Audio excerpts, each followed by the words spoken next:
The Constitution of India, Preamble. We, the people of India, having solemnly resolved to constitute India into a sovereign, socialist, secular, democratic republic and to secure to all its citizens justice, social, economic and political, liberty of thought, expression, belief, faith and worship, equality of status and of opportunity, and to promote among them all fraternity, assuring the dignity of the individual and the unity and integrity of the nation. In our Constituent Assembly, this 26th day of November 1949, do hereby adopt, enact and give to ourselves this Constitution.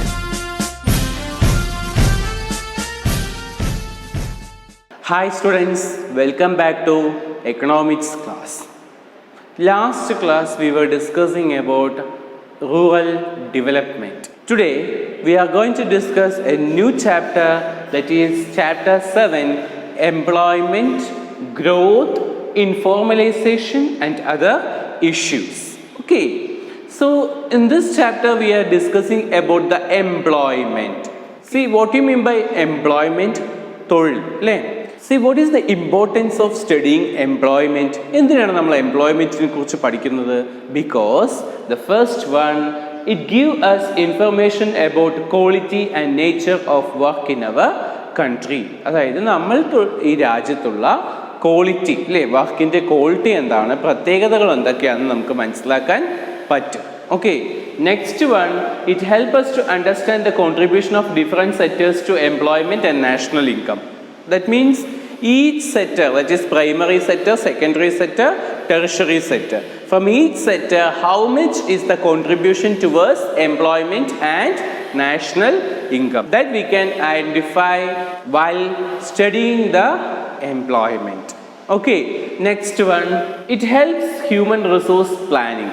അല്ലേ, നമ്മൾ human capital ചാപ്റ്ററിൽ പഠിച്ചിട്ടുണ്ടായിരുന്നു how human beings are transformed into human resources അല്ലേ. അപ്പോൾ ആ human resources plan ചെയ്യുന്നതിൽ this employment is helping. Next one, it help us to understand many social issues like child labour etcetera അല്ലേ. എംപ്ലോയ്മെൻറ്റിനെ കുറിച്ച് പഠിക്കുമ്പോഴാണ് അതുമായി റിലേറ്റ് ചെയ്തിട്ടുള്ള സോഷ്യൽ ഇഷ്യൂസ് നമുക്ക് ഐഡൻറ്റിഫൈ ചെയ്യാൻ പറ്റുള്ളൂ. Okay, I think it is clear. The next topic is workers and employment. Who is a worker? What is an employment? See, an activity which contribute gross national product GNP is called as economic activity. Those who are involved in such activity is called as workers. That means ഏതൊരു activity ആണോ that is contributing towards national income, GNP എന്ന് വെച്ചാൽ national income എന്നുള്ളതാണ്. Okay, ആ national ഇൻകത്തിലോട്ട് contribute ചെയ്യുന്നത് ആ ഒരു ആക്ടിവിറ്റിയാണ് economic activity. An income generating activity is known as economic activity അല്ലേ. ഈ എക്കണോമിക് ആക്ടിവിറ്റിയിൽ ഇൻവോൾവ് ചെയ്തിട്ടുള്ള ആളിനെ നമ്മൾ എന്ത് പറയും? വർക്കർ എന്ന് പറയും. Okay, see, what is the features of employment in India? ഇന്ത്യയിലെ എംപ്ലോയ്മെൻറ്റ് ഫീച്ചേഴ്സ് എന്തൊക്കെയാണ്? The first one, many employment are seasonal അല്ലേ. ഒരു സീസൺ കഴിയുമ്പോൾ എംപ്ലോയ്മെൻറ്റ് ഇല്ലാത്ത സിറ്റുവേഷൻ, അൺഎംപ്ലോയ്മെൻറ്റ് ആവുക അല്ലേ. എസ്പെഷ്യലി അഗ്രികൾച്ചർ സെക്ടറിൽ നമ്മളൊക്കെ കാണാവുന്നതാണ് അല്ലേ. സോ ആ സീസൺ, ഹാർവെസ്റ്റിംഗ് സീസൺ, ആ സ്വയിങ് സീസണൊക്കെ ആകുമ്പം എന്തുണ്ടാവും? അതിന് എംപ്ലോയ്മെൻറ്റ് ഉണ്ടാകും. അത് കഴിഞ്ഞാൽ എന്തുണ്ടാവില്ല? എംപ്ലോയ്മെൻറ്റ് ഉണ്ടാവില്ല. Okay, next one, many workers are in unorganized sector, they work for minimum wage. Unorganized sector means private sector അല്ലേ. പ്രൈവറ്റ് സെക്ടറിലാണ് കുറേ ആൾക്കാർ ജോലി ചെയ്യുന്നത്. അവിടെ they are working for minimum wage. അവർക്ക് എന്തുണ്ടാവില്ല? വലിയ ആയിട്ട് സാലറി ഉണ്ടാവില്ല, ചെറിയ സാലറി മാത്രമേ ഉണ്ടാവുള്ളൂ.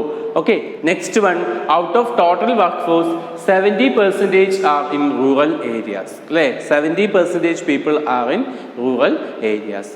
ഗ്രാമപ്രദേശത്തു നിന്നാണ് 75% കോൺട്രിബ്യൂട്ട് ചെയ്യുന്നത്. Next one, child labour is present in many sectors അല്ലേ. നമുക്ക് പല മേഖലകളിലും ചൈൽഡ് ലേബർ കാണാൻ പറ്റുമെന്നുള്ളതാണ്. Okay, next one, to analyse the employment situation in the country we can make use of worker population ratio. Okay, worker population ratio വെച്ചിട്ട് നമുക്ക് എത്ര പേര് ഓരോ സെക്ടറിൽ വർക്ക് ചെയ്യുന്നുണ്ട് എന്നുള്ളത് കണ്ടുപിടിക്കാൻ പറ്റും. That is, workers population ratio is equal to number of persons working divided by total population into 100. എത്ര വർക്കേഴ്സ് ആണോ ഉള്ളത് അതിനെ ടോട്ടൽ പോപ്പുലേഷൻ കൊണ്ട് ഡിവൈഡ് ചെയ്തിട്ട് ഇൻറ്റു 100 മൾട്ടിപ്ലൈ ചെയ്തിട്ടുണ്ടെങ്കിൽ നമുക്ക് എന്ത് കിട്ടും? That is workers population ratio കൊണ്ട് നമുക്ക് എംപ്ലോയ്മെൻറ്റിനെ കുറിച്ച് പഠിക്കാൻ പറ്റും. I think it is clear.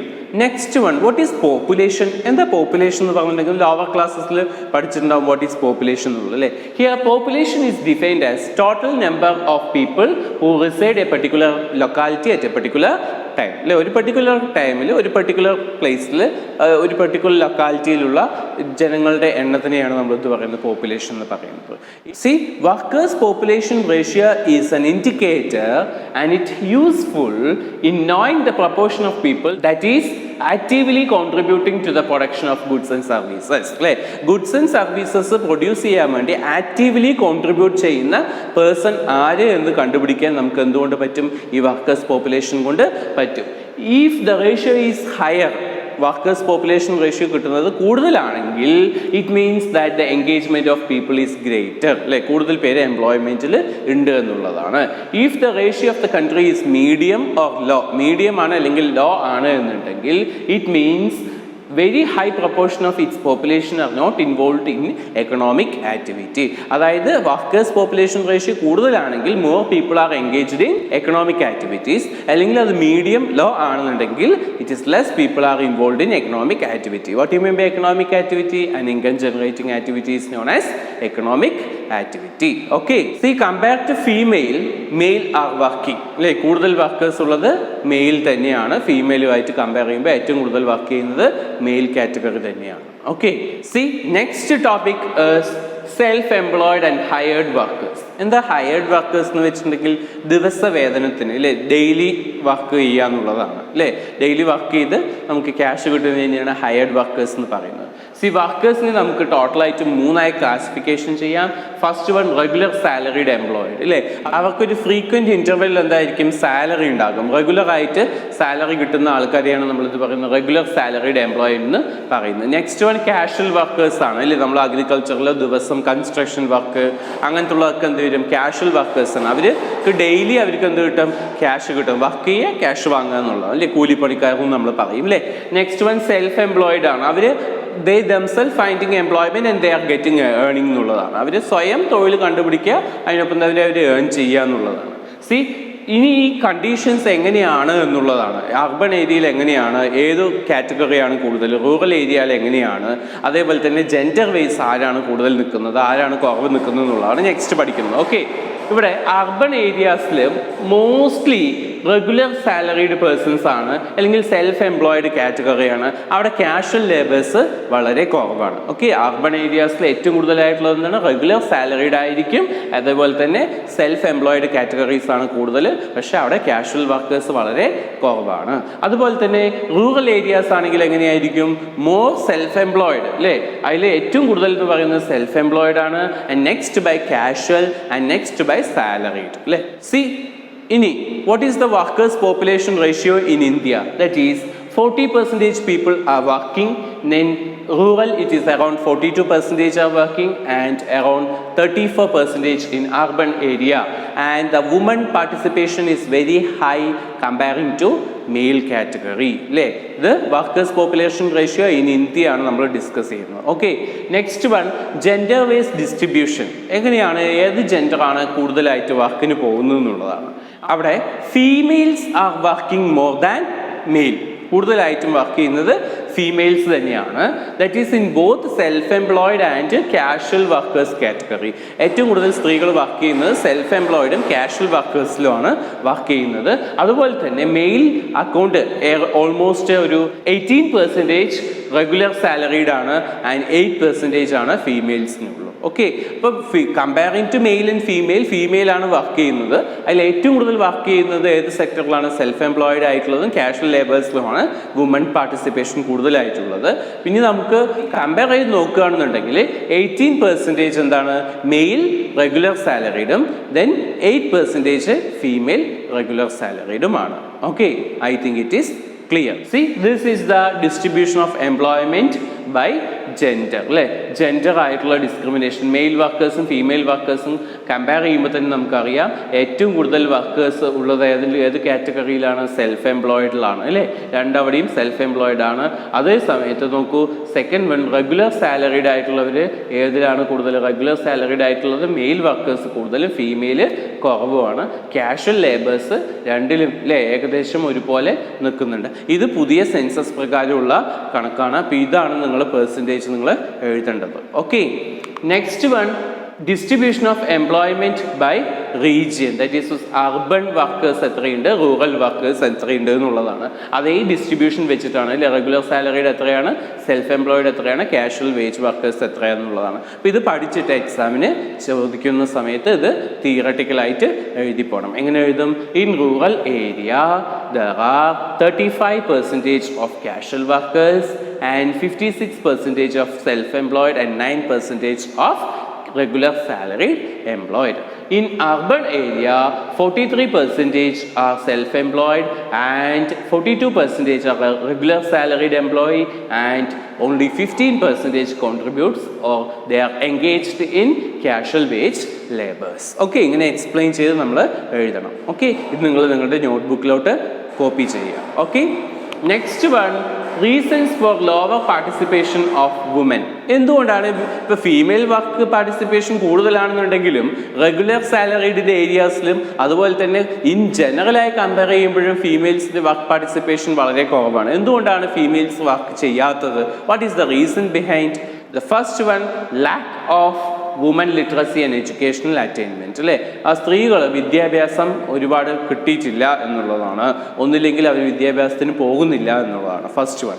Second one, many men want their wife to be a housewife അല്ലേ, ഭാര്യമാരെ ജോലിക്ക് വിടുന്നില്ല, അവർ ഹൗസ് വൈഫാണ്, എല്ലാ ഡിഗ്രിയും എല്ലാം എടുത്തു കഴിഞ്ഞാലും അവർ വീട്ടിൽ വെറുതെ ഇരിക്കണം എന്നുള്ളതാണ്. Okay, next one, most high income jobs are in urban areas അല്ലേ. ഇന്ത്യ എന്ന് പറയുന്നത് റൂറൽ എക്കോണമിയാണ്, കൂടുതൽ എംപ്ലോയ്മെൻറ്റ് കിട്ടുന്നത് അർബൻ ഏരിയാസിലാണ്.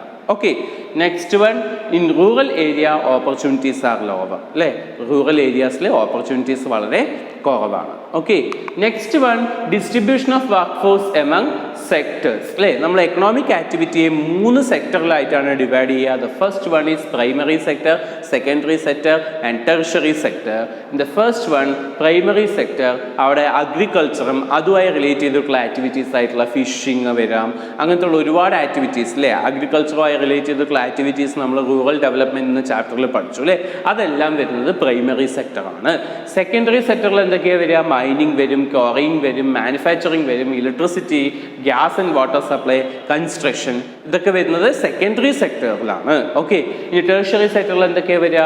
ട്രേഡ്, ട്രാൻസ്പോർട്ട്, സ്റ്റോറേജ്, അതുപോലെ തന്നെ സർവീസ്, ടീച്ചിങ്, അതേപോലെ ബാങ്കിങ്, ഇങ്ങനത്തെ സർവീസൊക്കെ വരുന്നത് ടെർഷറി സെക്ടറാണ്. അതായത് ഒരു എക്കോണമിയിൽ ടോട്ടൽ ആക്ടിവിറ്റീസിനെ 3 ഹെഡിങ്ങിലാക്കി ഡിവൈഡ് ചെയ്തിട്ടുണ്ട്. Primary sector, secondary sector, tertiary sector, അല്ലെങ്കിൽ agriculture sector, industrial sector and service sector.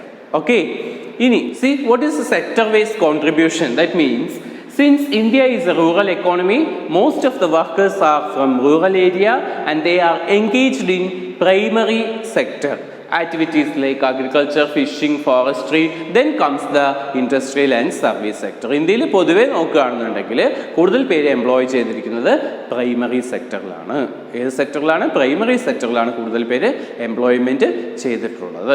Okay, next topic, sector wise distribution of workers. Sector vice ഓരോ സെക്ടറിനും എത്രയാണ് ഡിസ്ട്രിബ്യൂഷൻ എന്നുള്ളതാണ്. നോക്കൂ, as economy developed, the share of primary sector in GDP declined and the share of secondary and service sector increases. Along with this, urbanization become a major trend. That means economy develop ചെയ്തിരിക്കുന്നിടത്തോളം കാലം primary സെക്ടറിൻ്റെ contribution കുറയും, secondary tertiary സെക്ടറിൻ്റെ contribution കൂടുതലാകും. അപ്പോൾ മാത്രമാണ് economy എന്തുണ്ടാവുള്ളൂ? Developed ആയി എന്ന് നമുക്ക് പറയാൻ പറ്റുള്ളൂ. ഇവിടെ നോക്കൂ, ഔട്ട് ഓഫ് ടോട്ടൽ വർക്ക് ഫോഴ്സിൽ 60% എവിടെ നിന്നാണ്? പ്രൈമറി സെക്ടർ അല്ലെങ്കിൽ അഗ്രികൾച്ചർ സെക്ടറിലാണ്. സെക്കൻഡറി സെക്ടറിന് എത്രയാണ്? അപ്പോൾ 24% അല്ലേ. ടെർഷറി സെക്ടറിന് എത്രയാണ്? 16%. ഇത് ടോട്ടൽ വർക്ക് ഫോഴ്സ് എന്നാണ്. ഓക്കെ, ഇനി റൂറൽ ഏരിയാസിൽ 64% എവിടെ നിന്നാണ് വരുന്നത്? പ്രൈമറി സെക്ടർ നിന്നാണ്.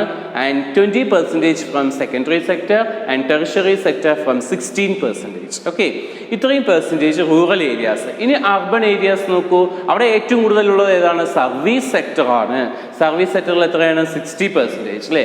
സെക്കൻഡറി സെക്ടറിൽ എത്രയാ? 35%. അല്ലേ? പ്രൈമറി സെക്ടറിൽ എത്രയാ? 5%.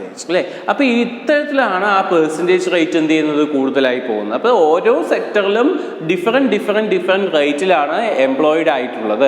അർബൻ ഏരിയാസിൽ എത്ര പേര്, റൂറൽ ഏരിയാസിൽ എത്ര പേര്, ഇത് പെർസെൻറ്റേജ് വൈസ് നിങ്ങൾ എന്ത് ചെയ്യണം? പഠിക്കണം. Okay, but in both and public and private sector നമ്മൾ കമ്പയർ ചെയ്ത് നോക്കുമ്പോൾ it's reveals that the share of public sector in employment opportunity is decreasing and that of private sector is increasing. അതായത് employment കൊടുക്കുന്നതിൽ private sector കൂടുതലാകുകയും public sector എന്ത് ചെയ്യുകയും ചെയ്യുന്നുണ്ട്? കുറയുകയും ചെയ്യുന്നുണ്ട്. എന്താണ് പബ്ലിക് സെക്ടർ, എന്താണ് പ്രൈവറ്റ് സെക്ടർ? അല്ലേ? പബ്ലിക് സെക്ടർ എന്ന് വെച്ചാൽ അത് ഫോർമൽ സെക്ടറാണ്. അതേപോലെ തന്നെ പ്രൈവറ്റ് സെക്ടർ എന്ന് വെച്ചാൽ അത് ഇൻഫോർമൽ സെക്ടറാണ്. എന്താണ് തമ്മിലുള്ള ഡിഫറൻസ് എന്ന് നമുക്ക് നോക്കാം. Okay, C before that we have to discuss a topic that is informalisation of workforce. എന്താണ് ഇൻഫോർമലൈസേഷൻ ഓഫ് വർക്ക് ഫോഴ്സ് എന്നുള്ളതാണ്. അതായത് നമ്മുടെ സാലറി, പെൻഷൻ, അതുപോലെ തന്നെ ഓരോ ഫെസിലിറ്റീസും വർക്ക് ടു വർക്ക് എന്താണ്? ഡിഫറെൻ്റ് ആണ്. അല്ലേ? ടീച്ചർക്ക് കിട്ടുന്ന അതേ ആനുകൂല്യം ആയിരിക്കില്ല ഒരു ബാങ്ക് എംപ്ലോയിക്ക് കിട്ടുന്നത്. അല്ലേ? അവിടെ എന്താണ്? ഡിഫറൻസ് ഉണ്ട് എന്നുള്ളതാണ്.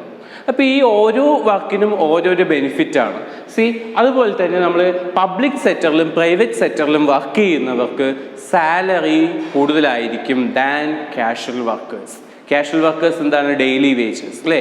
ഡെയിലി വർക്കിന് പോയി കൂലി കിട്ടുന്നതും മാസത്തിൻ്റെ ശമ്പളം കിട്ടുന്നതും തമ്മിൽ എന്തുണ്ട്? ഡിഫറൻസ് ഉണ്ട് എന്നുള്ളതാണ്. അല്ലേ? അതേ സ്ഥാനത്ത് ഇവിടെ പബ്ലിക് സെക്ടറും അതേപോലെ തന്നെ ഗവൺമെൻറ് ആയിട്ടുള്ള സെക്ടറിൽ വർക്ക് ചെയ്യുന്നവരും അവരുടെ ഹയേർഡ് വർക്കേഴ്സും, okay, public sector, private sector, അതുപോലെ തന്നെ ഹയേർഡ് വർക്കേഴ്സ് വെച്ചിട്ടുണ്ടെങ്കിൽ എന്താണ്? അതായത് ദിവസ വേതനത്തിൽ ഗവൺമെൻറ് സെക്ടറിൽ ജോലി ചെയ്യുന്നവരെയാണ് ഹയേർഡ് വർക്കേഴ്സ് എന്ന് പറയുക. അല്ലേ? ഈ എല്ലാ കാറ്റഗറിയും നമ്മൾ വിളിക്കുന്നതാണ് ഓർഗനൈസ്ഡ് അല്ലെങ്കിൽ ഫോർമൽ സെക്ടർ എന്നുള്ളത്. ഓക്കെ, അപ്പോൾ ഇവിടെ വരുന്നത് എന്തൊക്കെയാണ്? Government, private, hired. ഇതെല്ലാത്തിനും നമ്മളെന്ത് പറയും? ഓർഗനൈസ്ഡ് സെക്ടർ എന്ന് പറയും. അതേ സമയത്ത് ബാക്കി എല്ലാം കാഷ്വൽ വർക്കേഴ്സ്, ബാക്കി എല്ലാ കാറ്റഗറിയും വരുന്നത് എന്താണ്? അൺഓർഗനൈസ്ഡ് സെക്ടറാണ്. അതെല്ലാം വരുന്നത് എന്തിനാണ്? അൺഓർഗനൈസ്ഡ് സെക്ടറിലാണ്. എന്താണ് ഇത് തമ്മിലുള്ള ഡിഫറൻസ് നോക്കൂ. ഫോർമൽ സെക്ടർ അതുപോലെ തന്നെ ഇൻഫോർമൽ സെക്ടർ എന്നാണ് അത് വേറെ പേരിൽ അറിയപ്പെടുന്നത്. ഓർഗനൈസ്ഡ് സെക്ടറിൽ high salary with all facilities like pension, allowances, bonus എല്ലാം കിട്ടും. പക്ഷെ അവിടെ ലോ സാലറി ആയിരിക്കും. മറ്റ് ഫെസിലിറ്റീസ് ഒന്നും തന്നെ കിട്ടിയെന്ന് വരില്ല. ലീവും അതേപോലെ തന്നെ ബോണസ് അങ്ങനത്തുള്ള കുറേ ആനുകൂല്യങ്ങളൊന്നും ഇല്ല, കിട്ടില്ല. ഓക്കെ, ഇവിടെ എന്തായിരിക്കും? വർക്ക് സെക്യൂരിറ്റി ഉണ്ട്. അല്ലേ? ഗവൺമെൻറ് സെക്ടറിൽ ആരും ഒന്നും ചോദ്യമൊന്നും ചെയ്യാൻ വരില്ല. അതേ സമയത്ത് അൺഓർഗനൈസ്ഡ് സെക്ടർ ആണെങ്കിൽ എന്താണ്? അവിടെ at any point of time ഒരു ഡിസ്മിസൽ ലെറ്റർ അടിച്ചു തന്നാൽ നമ്മൾ പുറത്താണ് എന്നുള്ളതാണ്. അല്ലേ? Next one, better working condition എവിടെ ഉണ്ടാകും? ഓർഗനൈസ്ഡ് സെക്ടറിൽ ഉണ്ടാകും. പക്ഷെ അൺഓർഗനൈസ്ഡ് സെക്ടറിൽ ബെറ്റർ വർക്കിംഗ് കണ്ടീഷൻ ഉണ്ടാവണമെന്ന് ഇല്ല. Okay, I think it is clear. Next topic is growth and changing structure of employment. നമുക്ക് രണ്ട് ക്രൈറ്റീരിയ, ഡെവലപ്മെൻറ്റ് ക്രൈറ്റീരിയ നമുക്ക് കൺസിഡർ ചെയ്യാം. First, GDP growth rate. GDP growth rate എന്ന് വെച്ചിട്ടുണ്ടെങ്കിൽ that is national income. If GDP growth rate is high, the nation's income is high. If it is low, nation's income is low എന്നുള്ളതാണ്. അല്ലേ? GDP growth rate കൂടുക എന്ന് പറഞ്ഞാൽ national income കൂടുകയാണ്. GDP growth rate കുറയുക എന്ന് വെച്ചാൽ national income കുറയുകയാണ്. അതേസമയത്ത് സെക്കൻഡ് നോക്കൂ, ഗ്രോത്ത് ഓഫ് എംപ്ലോയ്മെൻറ്റ്. ഇത് തമ്മിലുള്ള ഒരു കോൺട്രാഡിക്ഷൻ ഉണ്ട്. അതായത് after the implementation of new economic policy in the year 1992, what has happened? This GDP growth rate has increased. ആ GDP ഗ്രോത്ത് റേറ്റ് ഇൻക്രീസ് ആയി, നാഷണൽ ഇൻകം കൂടുതലായി, but the growth rate of employment is decreased. എന്ന് വെച്ചിട്ടുണ്ടെങ്കിൽ എന്താണ്? തൊഴിലെടുക്കുന്നവരുടെ എണ്ണം വളരെ കുറവാണ്. അപ്പോൾ വിത്ത് ഹൈ ഗ്രോത്ത് റേറ്റ്, അവിടെ GDP ഗ്രോത്ത് റേറ്റ്, അവിടെ എംപ്ലോയ്മെൻറ്റ് ഗ്രോത്ത് റേറ്റ് കുറവാണെന്നുണ്ടെങ്കിൽ അതിനെയാണ് നമ്മൾ പറയുന്നത് ജോബ്ലെസ് ഗ്രോത്ത്. അതിന് നമ്മൾ എന്ത് പറയും? ജോബ്ലെസ് ഗ്രോത്ത് എന്ന് പറയും. Okay, next one, C along with the growth, structure of employment also started to change. ഈ ഗ്രോത്ത് റേറ്റ് മാത്രമല്ല സ്ട്രക്ചർ ഓഫ് എംപ്ലോയ്മെൻറ്റും മാറാൻ തുടങ്ങി. ഇവിടെ നോക്കൂ, ഷെയർ ഓഫ് പ്രൈമറി സെക്ടർ എന്ത് ചെയ്യുന്നുണ്ട്, ഡിക്ലൈൻ ചെയ്ത് വരികയാണ് അല്ലേ. അതൊക്കെ സ്ട്രക്ചറൽ ചേഞ്ചസ് ആണ് അല്ലേ. പ്രൈമറി സെക്ടറിൻ്റെ ഷെയർ കുറഞ്ഞു വരുന്നു, അതേ സമയത്ത് സെക്കൻഡറി സെക്ടറും ടെർഷറി സെക്ടറിൻ്റെയും കോൺട്രിബ്യൂഷൻ എന്ത് ചെയ്യുന്നുണ്ട്, ഇൻക്രീസ് ചെയ്യുന്നുണ്ട്. ഇവിടെ regarding the status of employment, majority workers are working in self employed category. Self employed കാറ്റഗറിയിലാണ് കൂടുതൽ പേര് വർക്ക് ചെയ്യുന്നത്. റെഗുലർ സാലറിഡ് എന്താണ്, റിമെയിൻസ് കോൺസ്റ്റന്റ്. അതിൽ യാതൊരു വിധത്തിലുള്ള മാറ്റവും ഉണ്ടാവുന്നില്ല എന്നുള്ളതാണ്. ഇനി ദ ട്രെൻഡ് ദാറ്റ് ഷോസ് അല്ലേ, നമ്മളുടെ ട്രെൻഡ് മനസ്സിലാക്കുകയാണെന്നുണ്ടെങ്കിൽ people are moving from regular salaried or self employed to casual workers അല്ലേ. കുറേ പേർക്ക് റെഗുലർ സാലറീഡിനോടോ അല്ലെങ്കിൽ സെൽഫ് എംപ്ലോയിഡിനോടോ താല്പര്യമില്ല. അവരെന്ത് ചെയ്യണം, ഇതിൽ നിന്ന് എന്ത് ചെയ്യുന്നുണ്ട്, കാഷ്വൽ വർക്കേഴ്സിലോട്ട് മൂവ് ചെയ്യുന്നൊരു ട്രെൻഡ് ഇപ്പോൾ കണ്ടുവരുന്നുണ്ട് അല്ലേ. ഈ ഒരു ട്രെൻഡിനെയാണ് നമ്മൾ പറയുന്നത് കാഷ്വലൈസേഷൻ ഓഫ് വർക്കേഴ്സ്. അതിന് പറയുന്ന പേരാണ് casualisation of workers. Next topic is unemployment അല്ലേ.